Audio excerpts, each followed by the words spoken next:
ਉੱਪਰ ਪੌੜੀਆਂ ਚੜ੍ਹ ਕੇ ਜਾਣ ਦੀ ਕੋਸ਼ਿਸ਼ ਕੀਤੀ ਤਾਂ ਇੱਕ ਲੇਡੀ ਇਹਨਾਂ ਦੀ ਮੇਰੇ ਗਲ ਪਈ ਹੈ, ਮੇਰੀ ਪੱਗ ਲਾਉਣ ਦੀ ਕੋਸ਼ਿਸ਼ ਕੀਤੀ, ਮੇਰੇ ਸੱਟ ਲਗਾਈ ਹੈ, ਵਰਦੀ ਪਾੜੀ ਮੇਰੀ। ਤਿਆਰ ਹੋਈ ਸੀ ਸ਼ਰਾਬ ਉਹ ਮਿਲੀ ਹੈ ਤੇ ਭੱਠੀ ਇਸ ਘਰ ਦੇ ਵਿੱਚ ਪੱਕਾ ਹੀ ਉਹਨਾਂ ਸਿਸਟਮ ਇਦਾਂ ਦਾ ਬਣਾਇਆ ਵੀ ਇੱਕ ਭੱਠੀ ਚੱਲਦੀ ਰਹਿੰਦੀ ਸੀ ਜਿਸ 'ਚ ਲਗਾਤਾਰ ਦਾਰੂ ਨਿਕਲਦੀ ਰਹਿੰਦੀ ਸੀ। ਨਸ਼ਾ ਤਸਕਰਾਂ ਨੂੰ ਕਾਬੂ ਕਰਨ ਵਾਲੀ ਕਾਂਗਰਸ ਸਰਕਾਰ ਹੁਣ ਇੱਕ ਨਵੇਂ ਵਿਵਾਦ ਵਿੱਚ ਉਲਝਦੀ ਦਿਖਾਈ ਦੇ ਰਹੀ ਹੈ। जी हाँ, हुण कांग्रेस सरकार दे करिंदे ही नशा समगलिंग दा काम करन लगे ने। जिला गुरदासपुर दे एक्साइज विभाग वालों सूचना के आधार ते वड्डी कार्रवाई करते हुए बटाला पुलिस दे अधीन पैंदे पिंड धर्मकोट बग्गा विच कांग्रेस दे BC विंग दे हलका फतेहगढ़ चूड़ियां दे प्रधान लाल सिंह दे घरों 7 ड्रम विचों नाजायज 1400 लीटर लाण 80 बोतल बनी हुई देसी शराब अते चालू भट्ठी बरामद की गई। पुलिस ने मौके ते पहुंच 2 लोगों को हिरासत विच ले लिया। मौके तो इकट्ठी की जानकारी अनुसार छापेमारी दौरान दोषी पुलिस कर्मचारियों के हत्थी पै गए, जिस दौरान एक पुलिस कर्मचारी की वर्दी तक फाड़ दी गई।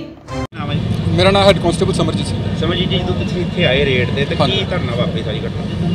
ਸਾਨੂੰ ਪੱਕੀ ਇਨਫੋਰਮੇਸ਼ਨ ਸੀ ਕਿ ਇੱਥੇ ਕੰਮ ਜਿਹੜਾ ਕਾਫੀ ਵੱਡੇ ਪੱਧਰ ਤੇ ਚੱਲਦਾ ਹੈ। ਜਦੋਂ ਅਸੀਂ ਇੱਥੇ ਰੇਡ ਕੀਤੀ ਆ ਤੇ ਉਸ ਤੋਂ ਬਾਅਦ ਇੱਥੇ 6-7 ਡਰਮ ਸਾਨੂੰ ਉੱਤੇ ਵੇਖੇ ਆ, ਪਲੱਸ ਚਾਲੂ ਭੱਠੀ ਸੀ। ਸਾਨੂੰ ਦੇਖ ਕੇ ਸਾਰੇ ਪਰਿਵਾਰ ਹਫੜਾ ਦਫੜੀ ਮਚ ਗਈ। ਸਾਨੂੰ ਸ਼ੱਕ ਪੱਕਾ ਹੋ ਗਿਆ ਕਿ ਜ਼ਰੂਰ ਕੋਈ ਕੁਛ ਹੈ ਇੱਥੇ। ਜਦੋਂ ਅਸੀਂ ਉੱਪਰ ਪੌੜੀਆਂ ਚੜ੍ਹ ਕੇ ਜਾਣ ਦੀ ਕੋਸ਼ਿਸ਼ ਕੀਤੀ ਤਾਂ ਇੱਕ ਲੇਡੀ ਇਹਨਾਂ ਦੀ ਮੇਰੇ ਗਲ ਪਈ ਹੈ, ਮੇਰੀ ਪੱਗ ਲਾਉਣ ਦੀ ਕੋਸ਼ਿਸ਼ ਕੀਤੀ, ਮੇਰੀ ਸੱਟ ਲਗਾਈ ਹੈ, ਵਰਦੀ ਪਾੜੀ ਮੇਰੀ।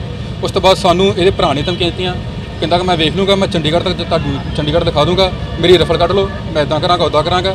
ਤੇ ਜਦ ਕਿ ਸਾਨੂੰ ਬਾਰ-ਬਾਰ ਆਪਣੀ ਡਿਊਟੀ ਕਰਨ ਜਾਣ ਤੋਂ ਰੋਕਿਆ ਰਿਹਾ। ਅਸੀਂ ਬਾਰ-ਬਾਰ ਉਹਨਾਂ ਨੂੰ ਰਿਕੁਐਸਟ ਕੀਤੀ ਕਿ ਨਹੀਂ ਅਸੀਂ ਸ਼ਾਂਤੀਪੂਰਨ ਆਪਣੀ ਕਾਰਵਾਈ ਕਰ ਰਹੇ ਹਾਂ, ਸਾਨੂੰ ਆਪਣੀ ਕਾਰਵਾਈ ਕਰ ਲੈਣ ਦਿਓ, ਲੇਕਿਨ ਉਹ ਕਿਸੇ ਵੀ ਗੱਲ 'ਚ ਨਹੀਂ ਆਏ। ਬਾਰ-ਬਾਰ ਸਾਡੇ ਗੱਲ ਪੈਂਦੇ ਸੀ, ਸਾਨੂੰ ਚੰਗਾ ਮਾੜਾ ਬੋਲਦੇ ਸੀ, ਪਲੱਸ ਸਾਡੇ ਵਰਦੀਆਂ ਪਾੜੀਆਂ ਉਹਨਾਂ ਨੇ ਗੱਲ ਪਏ ਆ।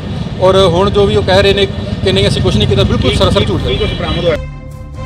इस मौके एक्साइज विभाग के इंस्पैक्टर अजय कुमार और ठेकेदार गुरप्रीत सिंह ने दस्सिया कि इतलाह मिली सी कि पिंड धर्मकोट बग्गा दे विच एक परिवार दे वल्लों अपने घर दे अंदर ही देसी नाजायज शराब कड्ढी जा रही है। जदों सूचना के आधार ते लाला सिंह जो कि कांग्रेस पार्टी दे BC विंग दे हलका फतेहगढ़ चूड़ियां दे प्रधान ने दे घरों चालू हालत विच भट्ठी 7 ड्रमां विचों 1400 लीटर कच्ची लाण 80 बोतलां तैयार देसी शराब बरामद की गई, जिसनू मौके ते ही नष्ट करते हुए 2 दोषियों को गिरफ्तार किया गया।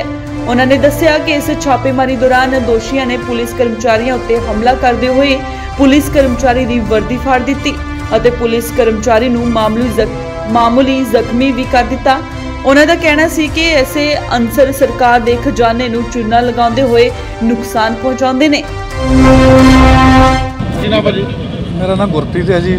मैं रेड की कुछ बरामद होया, की कहना चाहोगे जिस तरीके से उन्होंने तुहाडे लोगों के उत्ते हमला किया, पुलिस ते भी हमला कर दिता?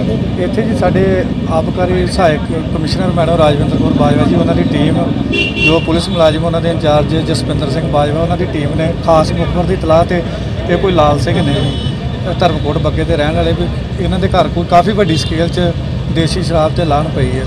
ਜਦੋਂ ਪਾਰਟੀ ਨੇ ਰੇਡ ਕੀਤਾ ਤੇ ਇਹਨਾਂ ਦੇ ਪਰਿਵਾਰ ਮੈਂਬਰਾਂ ਨੇ ਇੱਕ ਸਾਡੇ ਮੁਲਾਜ਼ਮ ਦੇ ਮੂੰਹ ਤੇ ਵੀ ਕੋਈ ਚੀਜ਼ ਮਾਰ ਕੇ ਉਹਦਾ ਮੂੰਹ ਵੀ ਪਾੜ ਦਿੱਤਾ ਤੇ ਉਲਟਾ ਇੱਕ ਉਹਦੀ ਵਰਦੀ ਵੀ ਪਾੜੀ ਹੈ ਜੀ। ਇਸ ਘਰੋਂ ਜੋ ਲਾਲ ਸਿੰਘ ਹੈ ਜੀ, ਇਸ ਦੇ ਘਰੋਂ 7 ਡਰਮ ਲਾਣ ਦੇ ਕਰੀਬ 14-1500 ਲੀਟਰ ਲਾਣ ਤੇ 70-80 ਬੋਤਲਾਂ ਸ਼ਰਾਬ ਜੋ ਤਿਆਰ ਹੋਈ ਸੀ ਸ਼ਰਾਬ ਉਹ ਮਿਲੀ ਹੈ। ਤੇ ਭੱਠੀ ਇਸ ਘਰ ਦੇ ਵਿੱਚ ਪੱਕਾ ਹੀ ਉਹਨਾਂ ਸਿਸਟਮ ਇਦਾਂ ਦਾ ਬਣਾਇਆ ਵੀ ਇੱਕ ਭੱਠੀ ਚੱਲਦੀ ਰਹਿੰਦੀ ਸੀ ਜਿਸ 'ਚ ਲਗਾਤਾਰ ਦਾਰੂ ਨਿਕਲਦੀ ਰਹਿੰਦੀ ਸੀ। ਤੁਹਾਨੂੰ ਕੀ ਲੱਗਦਾ ਕਿੰਨਾ ਕੁ ਨੁਕਸਾਨ? मेरा नाम इंस्पैक्टर हरमीत सिंह। जी, की मामला ही की है? ये मामला जिते मौके पर पहुंचे जी, एक्साइज की टीम ने इतों कुछ रिकवर किए ने ड्रम, कुछ बाकी कुछ शराब आ, सिलेंडर ने। तो सानू सुन के मिला भी एक्साइज डिपार्टमेंट की जी रेडिंग पार्टी सी वो गल पै गया। तो बाकी असीं थाने जाके वैरीफाई करते हैं, जो ये बयान लिखाने के हिसाब से कार्रवाई हो जाएगी। ये अजे कुछ नहीं पता जी, जाके देखते हैं जी। मे भी 7 ड्रम है जी। चालू भट्ठी चालू भट्ठी मतलब अजे तक मेरे नोटिस कोई नहीं है। जो मैंने एक्साइज पार्टी ने जिन्हें रेड किया, क्योंकि रेडिंग पार्टी असीं नहीं सी, साडे थाने की पुलिस नहीं सी, जो जिन्हें इन्होंने रेडिंग पार्टी ने जो सानू लिखाउणगे जो दसणगे उहदे ते हत्थ करनगे। किहदे घर रेड होई है जी? ये सुनन च आया भी लाल सिंह है जी। किहड़ी पार्टी दी सुनन? ये नहीं जी, आपां नूं पता पार्टी किहड़ी ना नहीं, इहदे बारे सानू कुछ नहीं पता जी। की कार्रवाई करनी? कार्रवाई हुण जो भी ये बयान लिखाउणगे एक्साइज डिपार्टमेंट वाले, असीं उहदे हिसाब नाल कार्रवाई करांगे जी, जो भी बनदी कार्रवाई करांगे कानूनी। एक पासे तां कांग्रेस सरकार खुद नशा जड़ तो खत्म करन दी गल आख रही है ते दूजे पासे खुद कांग्रेसी वर्कर अजिहे नशा तस्करी दे धंधिਆਂ ਨੂੰ अंजाम दे रहे ने, जो कि सत्ता ते काबज कैप्टन सरकार ਨੂੰ सवालां दे घेरे 'ਚ खड़ा करदा है। ਖੈਰ ਹੁਣ ਵੇਖਣਾ ਇਹ ਹੋਵੇਗਾ ਕਿ ਜਿਵੇਂ ਹੋਰ ਨਸ਼ਾ ਤਸਕਰਾਂ ਤੇ ਕਾਰਵਾਈ ਹੁੰਦੀ ਹੈ, ਉਵੇਂ ਇਸ ਕਾਂਗਰਸ ਦੇ BC ਵਿੰਗ ਦੇ ਹਲਕਾ ਫਤਿਹਗੜ੍ਹ ਚੂੜੀਆਂ ਦੇ ਪ੍ਰਧਾਨ ਲਾਲ ਸਿੰਘ ਖਿਲਾਫ ਵੀ ਕਾਰਵਾਈ ਹੁੰਦੀ ਹੈ ਜਾਂ ਨਹੀਂ, ਇਹ ਤਾਂ ਆਉਣ ਵਾਲਾ ਸਮਾਂ ਹੀ ਦੱਸੇਗਾ। ਗੁਰਦਾਸਪੁਰ ਤੋਂ ਜਤਿੰਦਰ ਕੁੰਦਲ, ਇੰਡੋਜ਼ TV, ਆਸਟ੍ਰੇਲੀਆ।